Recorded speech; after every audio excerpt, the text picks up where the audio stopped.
Alors, la prédication d'aujourd'hui, je l'ai préparée il y a 3 semaines. Et j'ai fait comme je fais d'habitude. Seigneur, qu'est-ce que tu veux que je dise? Ils savent tout. J'ai rien besoin de leur apprendre. Ils savent déjà tout. Il m'a donné le titre.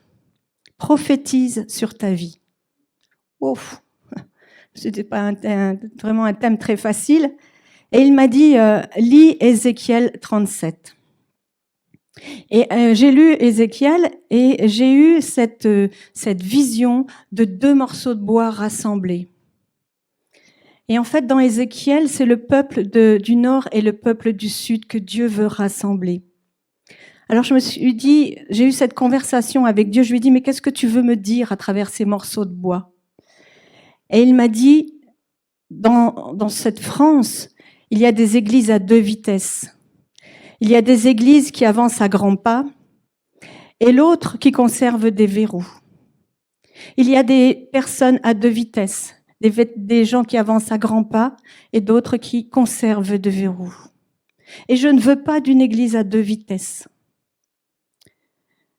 Je les veux tous rassemblés autour de moi. Alors, je lui ai demandé, mais comment faire, Seigneur?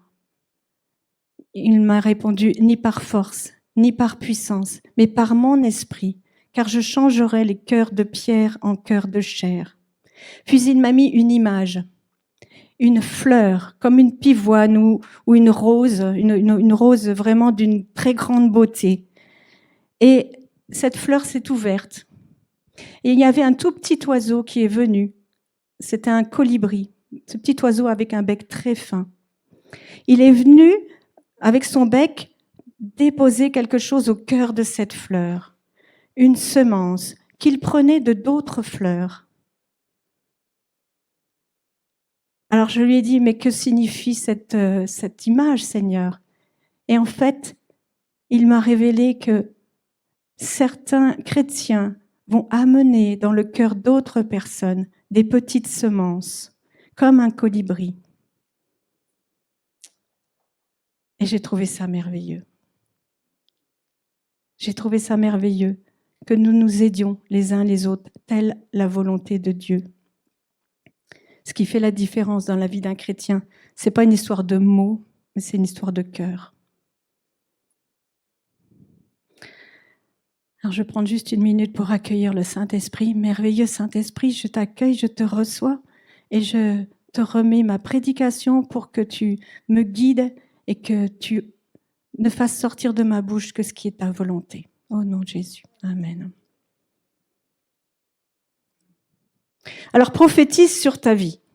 Donc, j'ai repris 2 Corinthiens 14. Ainsi, recherchez avant tout l'amour, aspirez en outre aux manifestations de l'esprit et surtout, prophétisez. J'étais rechercher un petit peu quelques statistiques. 95% des Français sont touchés par le stress et l'anxiété. Vous voyez que ça grandit de plus en plus. 45% le sont par la guerre en Ukraine. 41% par leur situation financière. 37% par la crise économique. Et 21% ont recours à des pratiques occultes ou des médecines parallèles. Une source IFOP 2022. Aujourd'hui, c'est vrai qu'on peut dire qu'il n'y a pas grand-chose qui va bien dans le monde.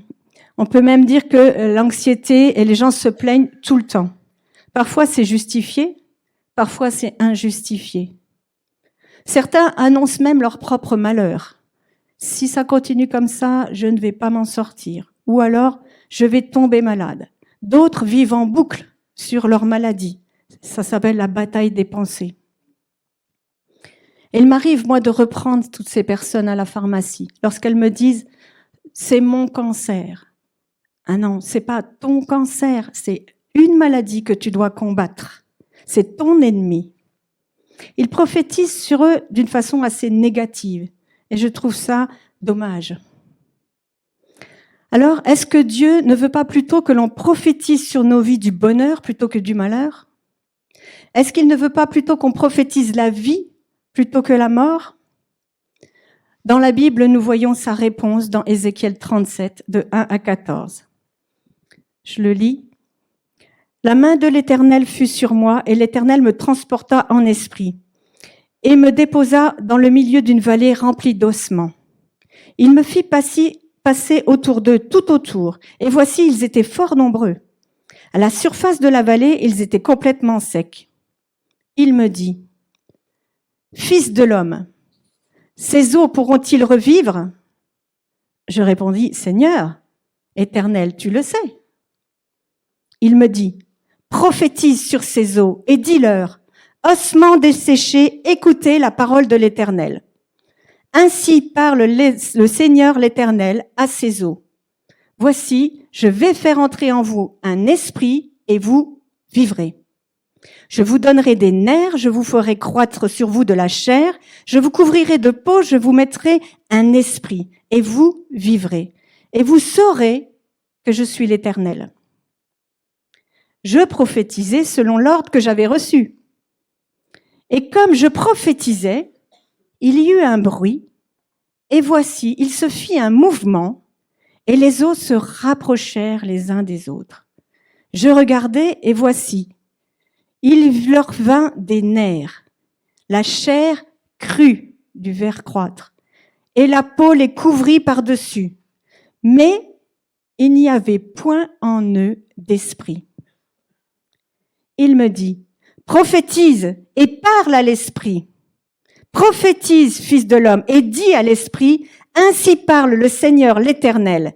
Esprit, viens des quatre vents, souffle sur ces morts et qu'ils revivent. » Je prophétisais selon l'ordre qu'il m'avait donné, et l'esprit entra en eux. Ils reprirent vie, ils se tinrent sur leurs pieds. C'était une armée nombreuse, très nombreuse. Il me dit, « Fils de l'homme, ces eaux, c'est toute la maison d'Israël. Voici, ils disent, mes eaux sont desséchées, notre espérance est détruite, nous sommes perdus. Prophétise donc et dis-leur, ainsi parle l'Éternel. Voici, j'ouvrirai vos sépulcres, je vous ferai sortir de vos sépulcres, ô mon peuple, et je vous ramènerai dans le pays d'Israël. Et vous saurez que je suis l'Éternel lorsque j'ouvrirai vos sépulcres et que je vous ferai sortir de vos sépulcres, ô mon peuple.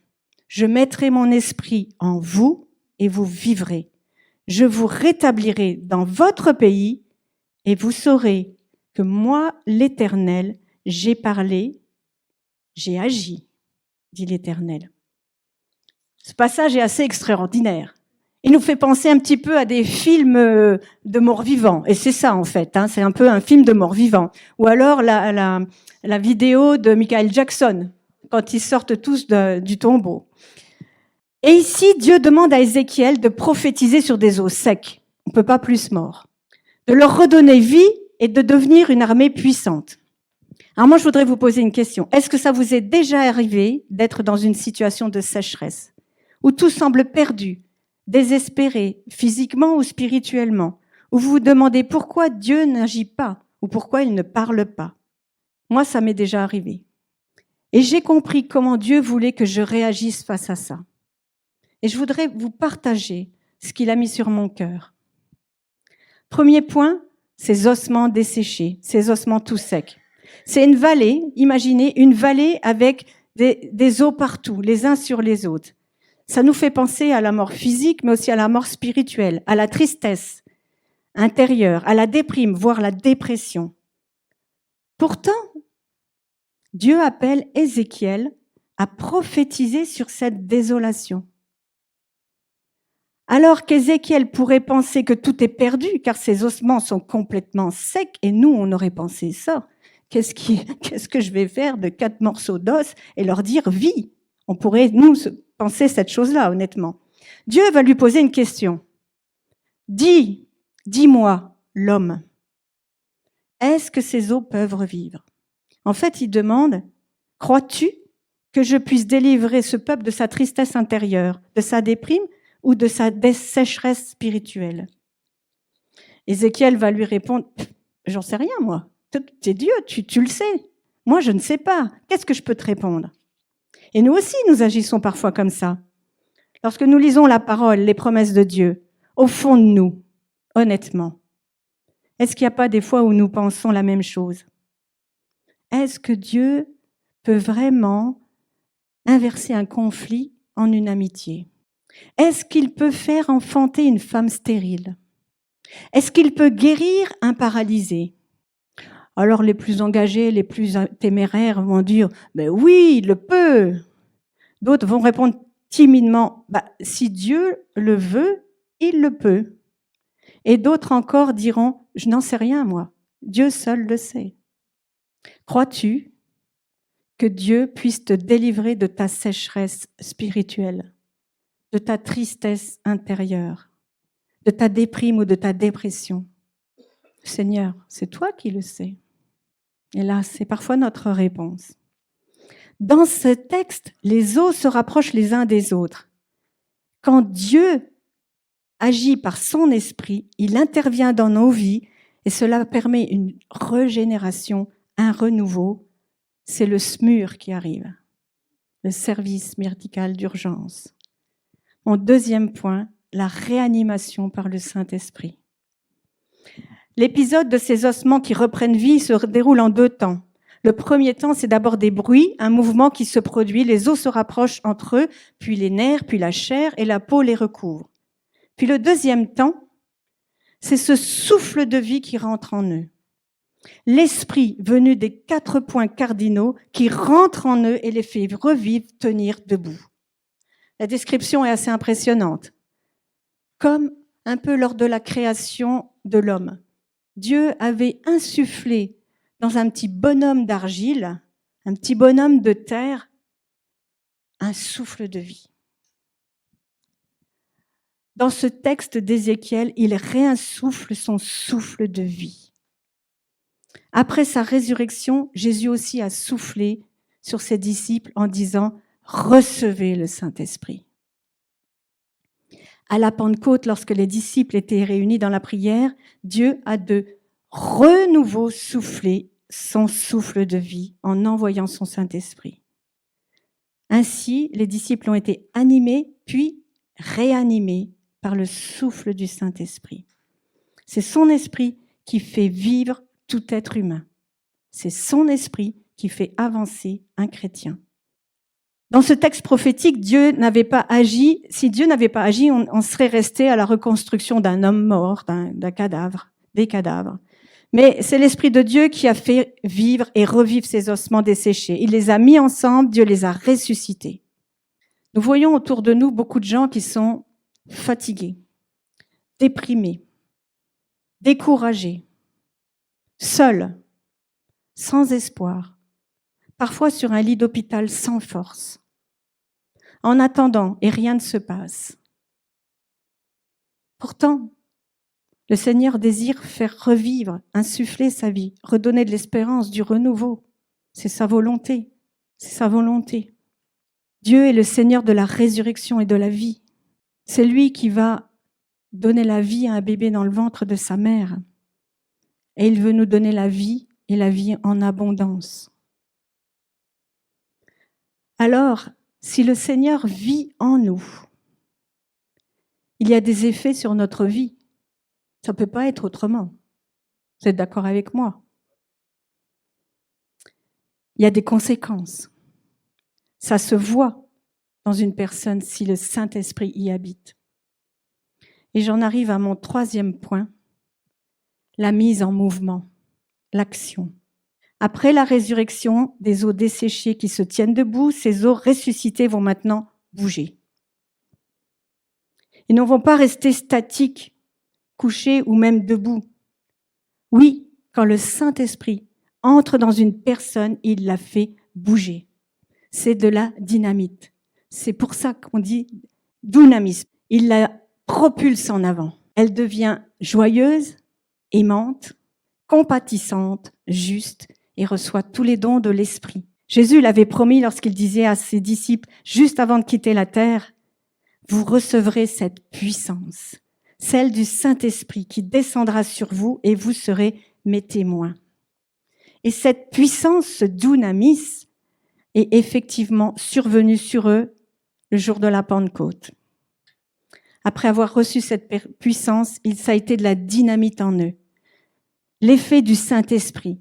Ils ont prêché l'évangile partout, malgré tous les risques encourus. J'ai encore lu dernièrement dans les actes, ils ont été battus, ils ont été devant le Saint-Hédrin, ils ont été fouettés et ils repartent joyeux. Incroyable. Fouettés pratiquement à mort, et ils repartent joyeux en disant on a été fouettés, mais c'est pour le Christ qu'on a été fouettés.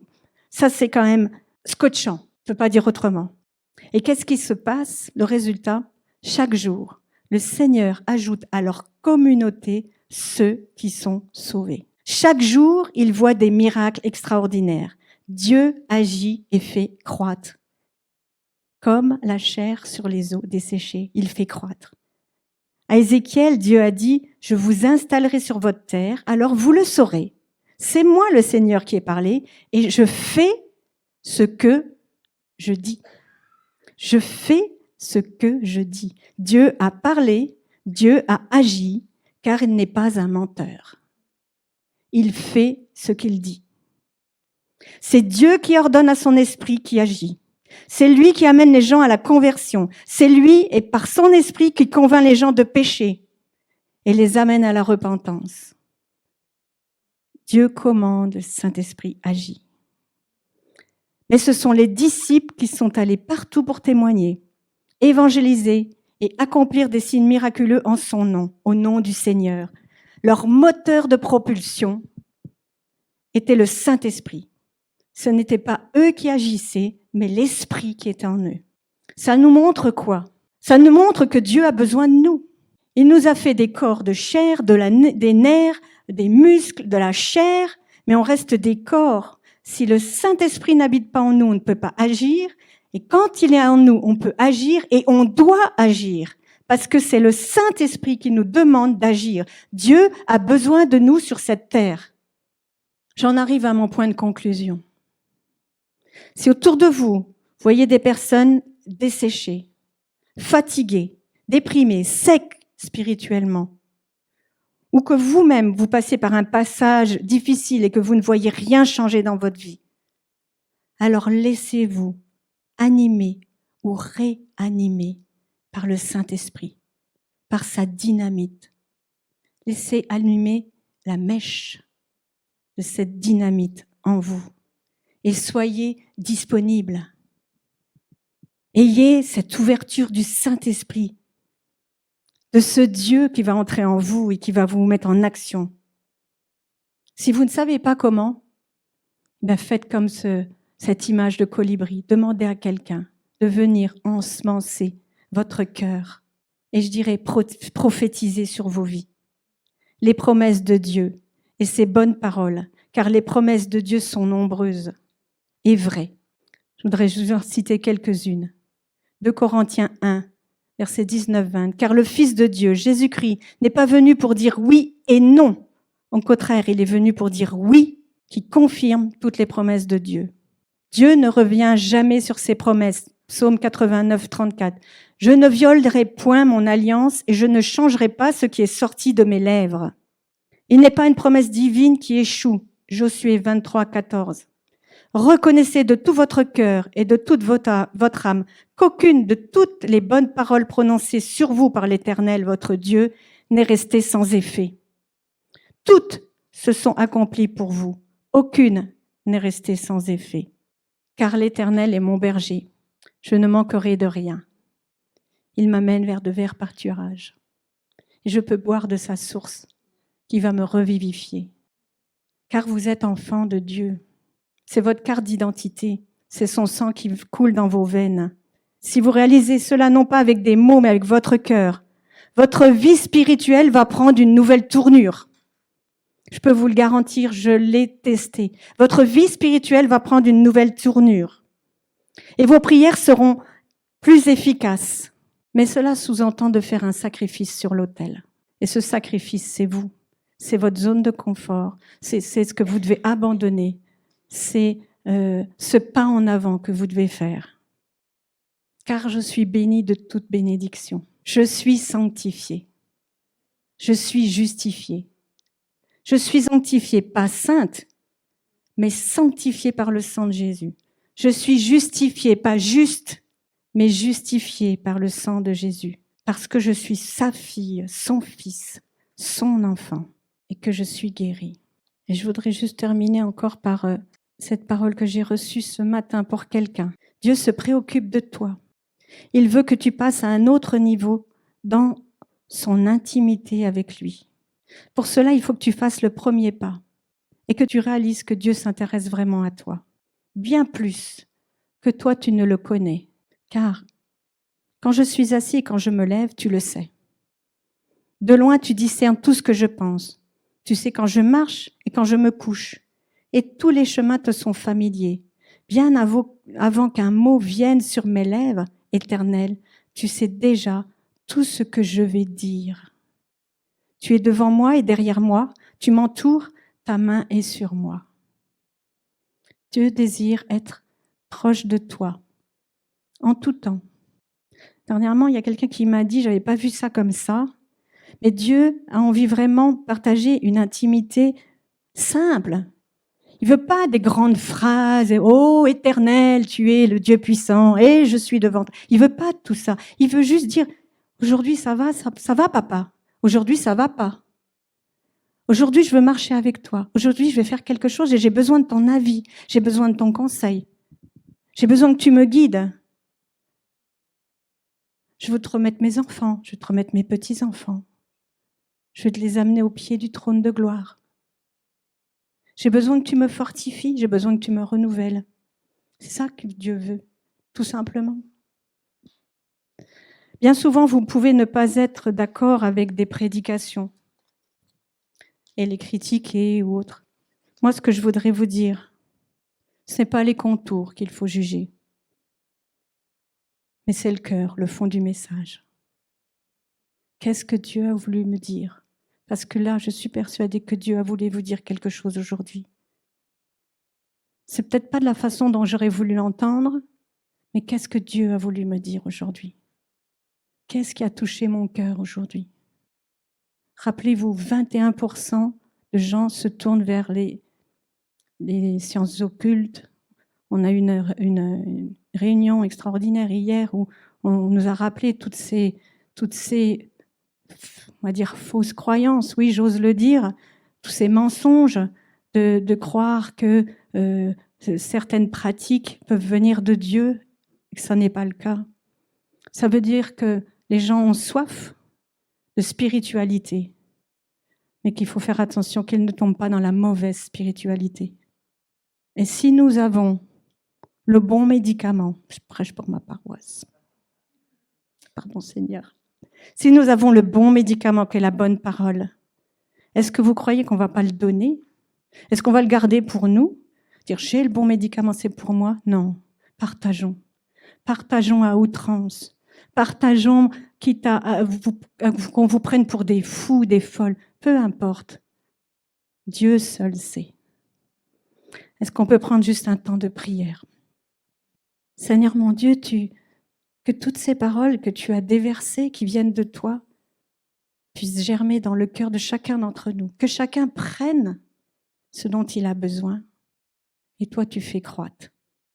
Ton Saint-Esprit arrose. Et toi, tu fais croître. Et que tu puisses faire sortir les personnes qui sont encore hésitantes de leur zone de confort, qu'elles puissent faire le premier pas. C'est le premier pas qui compte. Après, toi, tu fais le reste. Moi, je veux te rendre gloire, Seigneur, pour toutes ces personnes qui sont là devant toi. Je veux les bénir en ton nom et je veux te dire merci de les avoir amenées à toi seul, pour ta gloire.